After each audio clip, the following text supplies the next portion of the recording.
खींचे न कहीं रीझे, न कहीं द्वेष के वश में हूँ न कहीं राग के वश में। तो सीधे रास्ते हम अपना चले जाएंगे और जहाँ पहुँचना है वहाँ पहुँच जाएंगे। ये मानव जीवन की ठीक ठीक यात्रा का स्वरूप है। यदि हम रास्ते में किसी पराये घर को अपना मान बैठे तो हमको वो रहने को देगा ही नहीं, निकलना तो पड़ेगा ही, और एक मुकदमा और भी चल सकता है। तो इसलिए कि जितना यहाँ पर सब पराया है, भला सारा पराया, और बड़ी सुंदर भाषा में कहें तो ये सब का सब भगवान का, हमारा कुछ नहीं। भगवान ने हमको यहाँ भेजा है, यहाँ रखा है, भगवान की चीज को संभालते रहें जो उन्होंने हमको दी है, और उसको भगवान की सेवा में उनके आज्ञान रूप लगाते रहें। तब तो हम ईमानदार। और कहीं अपनी मान बैठे तो चोर, अच्छी बात, और कहीं भगवान के काम में न लगाएं तो चोर। तो ईमानदारी की बात यह है कि भगवान की चीज तुरीयम वस्तु गोविंद मया तुभ्यम समर्पयेत्, भगवान की चीज भगवान के अर्पण करने के लिए ही है। जहाँ जब भगवान आवश्यकता बताएं अपनी पूजा की, वहाँ उनकी दी हुई चीज के द्वारा, उनकी दी हुई बुद्धि के द्वारा, उनकी दी हुई प्रेरणा के द्वारा उनकी चीज निर्माण होकर सौभाग्य मानकर उनके चरणों में समर्पित करते हैं। स्वकर्मणा समभ्यर्च सिद्धिं विन्दति मानव, अपने अपने कर्म के द्वारा भगवान को पूज कर मनुष्य सिद्धि प्राप्त करता है। कर्म बदलने की आवश्यकता नहीं है, बदलना है भाव। प्रत्येक मनुष्य अपने अपने स्थान में भगवान की पूजा कर सकता है।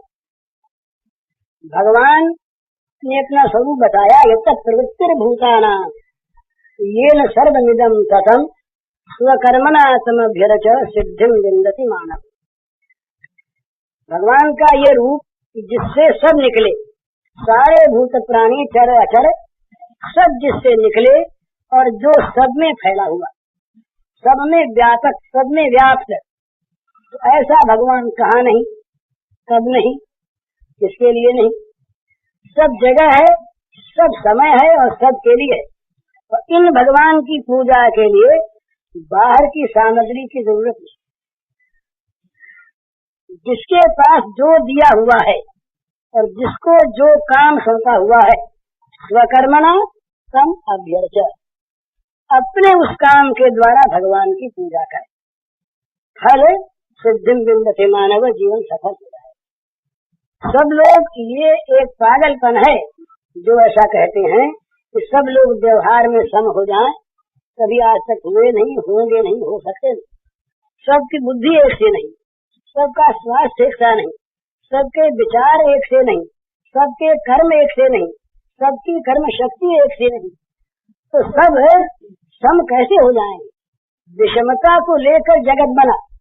जब प्रकृति में साम्य रहता है तब तो महाप्रलय है, और जब प्रकृति में विक्षोभ होकर वैषम्य हो जाता है तब जगत बनता है। तो जगत है तो विषमता रहेगी, और विषमता नहीं है तो जगत नहीं है। पर इस विषमता में समता को देखना है, इस विषमता में समता को देखना है, सब में भगवान है ये देखना है, और अपने अपने काम के द्वारा उन भगवान को पूजना है। एक डॉक्टर है, भगवान ने एक बीच में बात कहूँ, गीता का एक अध्याय है, उसका नाम है विभूति दशम अध्याय। उसमें भगवान ने अपनी विभूतियों के नाम बताए। विभूति का अर्थ किया है कि जहाँ जहाँ पर अधिक अधिक तेज बल श्री देखो वहाँ मेरा विशेष भाव करो। तो वहाँ ऐसे ऐसे नाम गिना दिए जिनको पढ़कर संदेह होता है कि इनको भगवान ने अपना रूप कैसे बताया। तो उसमें एक बड़ा स्वारस्य है। एक जुआरी है, जुआरी, वो जुआ खेलने में लगा है। उसे आप उपदेश दीजिए कि तुम गीता का पाठ किया करो, मंदिर में जाया करो, नाम लिया करो, देश अच्छा है, लग जाए बड़ा सुंदर, बस उसका उधर चित्त ही नहीं, मन ही नहीं है। उसको कहीं वैसी चीज बताई जाए जो उसके पास हो और उस चीज के द्वारा वो भगवान की याद कर सके। करना क्या है? करना यह है, वृत्ति को बनाना है भगवदाकार। जो हमारे चित्त की वृत्ति जगदाकार हो रही है, विषयाकार हो रही है, कामाकार, क्रोधाकार, लोभाकार, मोहाकार, मकानाकार, न मालूम कितने आकार हमारी वृत्ति के बने रहते हैं। ये सारे आकार मिटकर वृत्ति भगवदाकार हो जाए। योग, वेदांत, भक्ति सबका वास्तविक लक्ष्य एक ही है, चित्त भगवान में रम जाए। तो भगवदाकार वृत्ति कैसे हो? बार बार आवृत्ति करने से वृत्ति भगवदाकार है। ये नियम है, बिल्कुल साइकोलॉजिकल चीज है। जिस चीज की हम बार बार मन से आवृत्ति करेंगे, उसी प्रकार के हमारे मन का निर्माण हो जाए। तो जुआरी है, भगवान ने कहा वहाँ पर द्यूतम छलयता। सारी स्मृतियों में जुए को बड़ी बुरी चीज बता, जुआ बड़ी बुरी चीज, परंतु भगवान ने कहा कि जितने भी छल के काम हैं उनमें जुआ नहीं। तो अब ये जुआरी को ये समझा दिया, वो कहता हमें भगवान को तो प्राप्त करना, जुआरी भी कहता पर हम जुआ नहीं छोड़ सकते। तो कहा मत छोड़, जब जब पाशा डालो तो ये भगवान, ये भगवान, ये भगवान, ये भगवान, यूं चित्त की आवृत्ति करते रहो, तो वो पाशा मिट जाएगा, भगवान रह जाएंगे। हमारे यहाँ हमारी संस्कृति में बड़ा सुंदर एक भाव है, भाई स्त्री पति को परमात्मा माने, तो परमात्मा मानकर पति की वो पूजा करे, पति के प्रति समर्पण करते। इसका अर्थ ये नहीं है कि पति अपने को परमात्मा माने, तो समझने की चीज है। पति अगर ये दावा करे कि मैं भगवान और ये मेरी दासी, इसका तो निर्माण ही हुआ मेरी सेवा के लिए, मैं चाहे इस पर जुल्म करूं, अत्याचार करूं, इसे दुख दूं, इसके साथ अशिष्ट व्यवहार करूं, और ये मुझे पूछते ही रहे क्योंकि मैं भगवान, ये उसका मानना नहीं है। उसको मानना है कि ये मेरी धर्म पत्नी है, अर्धांगना है, मित्र है, दोनों एक दूसरे के पूरक हैं, छोटे बड़े नहीं। परंतु उसको ये क्यों कहा गया कि वो पति को परमात्मा माने? अब जैसा मैंने कहा, सबके काम एक से नहीं हो सकते। एक सज्जन ने, रिफॉर्मर थे, सुधारक हमारे मित्र, उन्होंने कहा भाई तुम स्त्री पुरुष में भेद मानते हो? हमने कहा भाई भेद मानते भी नहीं भी मानते। तो कहा कि भेद किसी बात में नहीं मानना चाहिए। हमने कहा ये तो संभव नहीं, किसी बात में भेद न माने, भगवान ने भी भेद कर दिया है, ये कैसे मिटेगा? तो बोले दोनों का अधिकार समान है कि नहीं? हमने कहा बिल्कुल समान, पर अधिकार के स्थान भी। तो कहा गाड़ी पहियों से चलती है तो उनका अधिकार समान है कि नहीं? हमने कहा समान तो है, पर दोनों पहिए दो तरफ रहते हैं, तो दोनों को एक तरफ जोड़ दिया जाए तो गाड़ी का चलना बंद हो जाएगा। वो जो स्त्री है, हमारे यहाँ वेदों में आया, वो घर की सम्राज्ञी भाव, ये कहा इतनी ऊंची बात। यत्र नार्यस्य पूजन के रमन्ते तत्र देवताः, जहाँ स्त्रियों का घरों में सम्मान होता है, स्त्री घर में सुखी रहती है, उस घर में देवता रहते हैं। और जिस घर में दुख के मारे स्त्रियां रोती हैं, वो घर बर्बाद हो जाता है। ये हमारे यहाँ का, जहाँ कहते हैं कि स्त्रियों को गुलाम बनाया हिंदू शास्त्र ने, नहीं बनाया, सम्राज्ञी बनाया। वो घर में बादशाहत उसकी है, सबसे बड़ी अधिकारिणी वो है, पति का वो अधिकार नहीं जो उसका अधिकार है। परंतु वो कहीं बाजार की चीज बन जाए, वो कहीं जाकर नौकरी करे, वो कहीं जाकर किसके सामने हाथ फैलावे, सम्राज्ञी जो है, फकीर के घर की भी सम्राज्ञी है, घर की रानी है वो, तो वो कहीं जाए, पुरुष जाए, यही भगवान का भाव है। भला सुंदर बात। एक और बीच मुझे याद आ गई, भगवान का भाव। एक बंगला ग्रंथ है, इसका नाम है काला चांद गीता। उसके लेखक हैं शिशिर कुमार घोष, अमृत बाजार पत्रिका के संस्थापक, तिलक महाराज जिनको गुरु मानते थे राजनीति, मोतीलाल घोष के बड़े भाई शिशिर कुमार घोष, उन्होंने उस ग्रंथ को लिखा है काव्य में। उस ग्रंथ का नाम है काला चांद गीता। काला माने कृष्ण, चांद माने चंद्र, उसके गीत माने गीता। काला चांद गीता उसका नाम। उसमें एक प्रकरण है, बड़े रस का प्रकरण है। 5 सखियां हैं। वे 5 सखियां वन में किसी सुंदर पुष्प वाटिका में बैठी हुई। उन्होंने फूलों के हार गूंथ रखे। उन्होंने बड़े सुंदर सुंदर सुगंधित फूलों से अपनी बेड़ियां बांध रखी, श्रृंगार किया। परंतु वे व्याकुल, जैसे उनकी कोई चीज खो गई हो, कोई बड़ी प्रिय और बड़ी मूल्यवान वस्तु कहीं खो गई हो। इस प्रकार किसी चीज के खो जाने पर जैसे व्याकुल होता है, ऐसी उनमें व्याकुलता दिख रही। उधर से एक महात्मा निकलते हैं उधर से, तो मुंडन कराए हुए एक महात्मा निकलते। सखियां 5 बैठी और वो अत्यंत व्याकुल।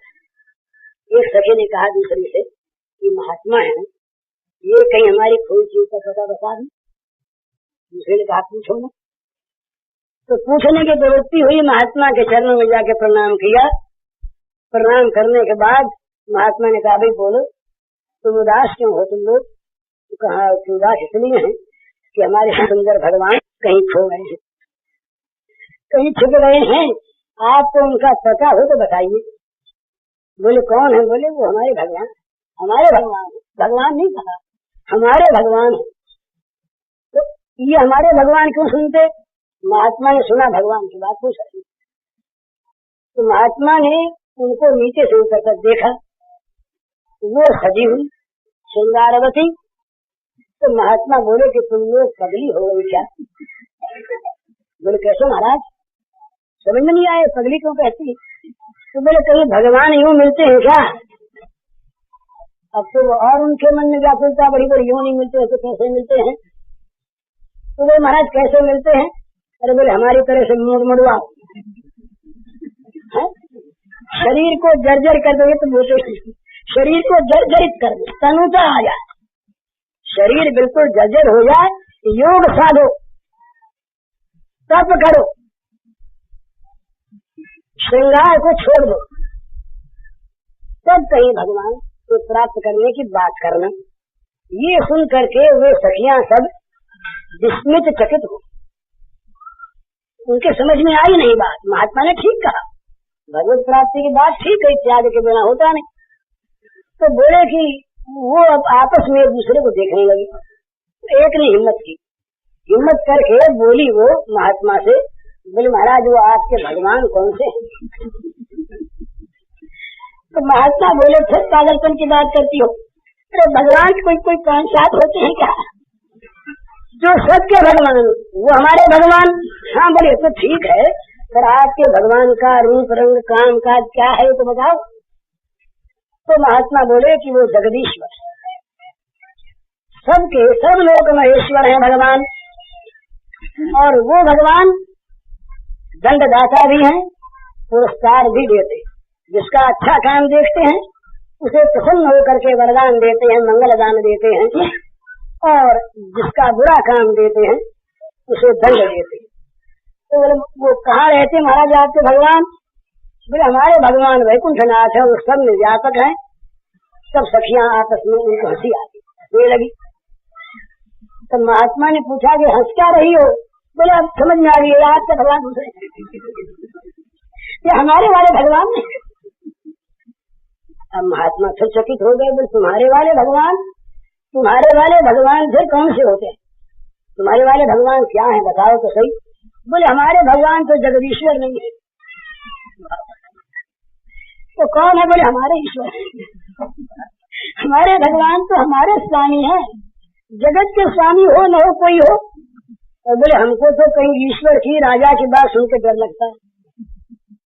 तुम किसी बड़े राजा की बात कहते हो जो दंड देता है, अरे राम राम, जो दंड दे वो कैसा ईश्वर हो? तो हमारे स्वामी दंड नहीं देते।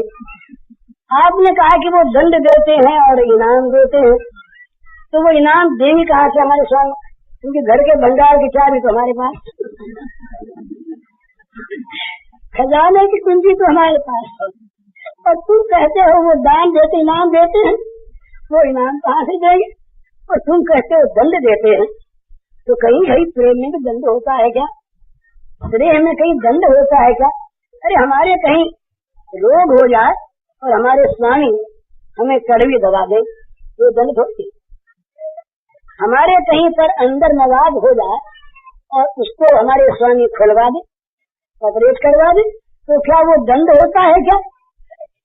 तो हमारे स्वामी न तो दंडदाता है और न पुरस्कार दाता है और न जगदीश्वर है और न वो सर्वव्यापक है। हमारे तो हमारे घर के स्वामी हैं, वो हमारे और हम उनकी। तो वो कहीं खो गए, आपको पता हो तो बताओ, नहीं तुम्हारा कितना लगता है। और बोले कहीं राजा कोई होगा जगदीश्वर, तो राजा के दरबार में हम नहीं जाते। हमारा काम तो है घर में रहकर प्राणनाथ की जो कुछ भी अपने तन मन वचन जो कुछ हमें उन्होंने दिया सबके द्वारा उनकी सेवा करें। कमाने का जाने का काम और राज दरबार में जाने आने का काम कहीं कर लगता हो तो वो भरे अपना। हमारा काम बाहर का नहीं, हमारा काम तो अंतरंग केवल अपने प्राणनाथ की सेवा, बाहर का काम उनके चले। अब तो वो महात्मा को जरा रस आया, तो बोले भाई तुम्हारे भगवान का रूप तो बताओ। अब वहाँ पर श्याम सुंदर रूप का बड़ा सुंदर वर्णन है और उस रूप का वर्णन करते करते तो पांचों देवियां वो बीच की चीजें में छोड़ गया। उन्होंने पूछा भाई तुम श्रृंगार क्यों करती हो? तुम ये लंबे लंबे तुमने कहा ना तुम मूड मुड़वा दो। बोले मूड मुड़वाने में हमें आपत्ति नहीं, अगर हमारे प्राणनाथ को मूड मुड़वाना अच्छा लगे कोई आपत्ति नहीं, पर हम हमारे इन केशों को देख करके और दुखी हुई देवी को देख कर वो प्रसन्न हो, इसलिए हम देवी विश्वासी।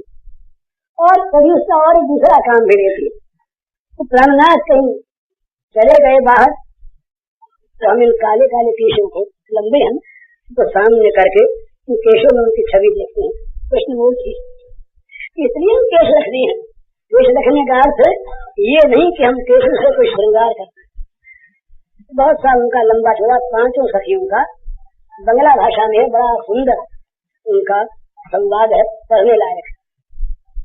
तो इसके बाद जब वो वर्णन करने लगी और वर्णन में उनको आवेश हो गया प्रेम का, वो सभी देवियां प्रेमावेश में प्रमत्त होकर श्याम सुंदर के सामने देखने लगी और नाच उठी। अब तो महात्मा भी नाच